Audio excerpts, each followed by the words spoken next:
সম্মানিত ভাইরা, বন্যায় ক্ষতিগ্রস্ত, খরায় নিপীড়িত এবং দুর্যোগপূর্ণ আবহাওয়ায় নিষ্পেষিত কুড়িগ্রাম জেলার মানুষ আজকে আনন্দে উদ্বেলিত।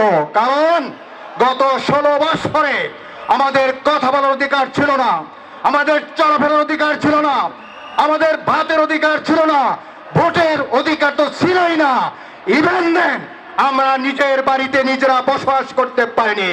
রান্না করা ভাত প্লেটে দেওয়ার পরেও আমাদের অনেকের খাওয়ার সৌভাগ্য হয়নি।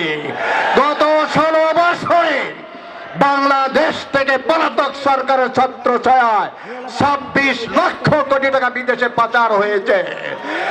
কয়েকজন মন্ত্রী এমপি বাংলাদেশের 18 কোটি মানুষের কষ্টার্জিত অর্থ দেশে নয় বিদেশে পাচার করে, বিদেশে একটা নয় দুইটা নয় শত শত বাড়ি করেছেন, বসত বাড়ি করেছেন, স্থাপনা করেছেন।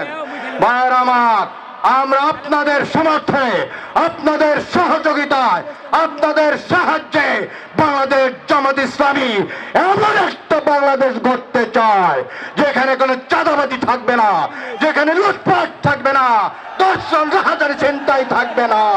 সম্মানিত ভাইয়েরা, বাংলার মানুষ যারা নিরীহ অধিকার বঞ্চিত মানুষ অধিকার পাবে, আইন প্রার্থীর জনগণ আইন পাবে। মানে আপনারা ব্যবসায়ীরা নিরাপদে ব্যবসা করতে পারবেন। আর কখনো কোনো দিনই কোন রাজনীতিবিদ বিরোধী দলের হোক আর সব দলের হোক, কোন শাসক প্রশাসক, কোন বিচারক, কোন আইনজীবী, ইভেন দেন কোন সাধারণ মানুষও বিচার বহির্ভূত হত্যার শিকার হবে না, হতে পারে না। বাংলাদেশের সুস্থ ধারা সংস্কৃতি চালু করা হবে, বাংলাদেশের হারানো শিক্ষা ব্যবস্থার মান পুনরুদ্ধার করা হবে।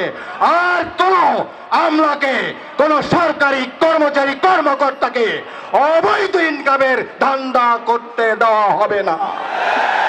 আর কোন গরিব দুঃখী মেহনতি শ্রমজীবী মানুষ তাদের শ্রমের জন্য, মজুরির জন্য আর মিছিল করতে হবে না, অধিকার করতে হবে না, রাস্তায় নামলে তাদের আত্মহুতি দিতে হবে না। সম্মানিত ভাইয়েরা, গত সরকার, পলাতক সরকার আমাদের স্থলপথ, রেলপথ, আকাশপথ সহ বিভিন্ন গুরুত্বপূর্ণ স্থাপনাগুলো বিদেশের নিকট নিলামে বিক্রি করে দেওয়ার ব্যবস্থা করেছিলেন।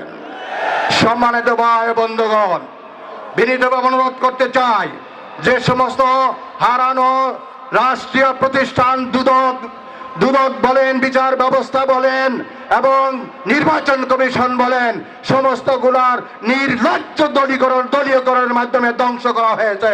আমরা সবকিছুর পুনরুদ্ধার চাই।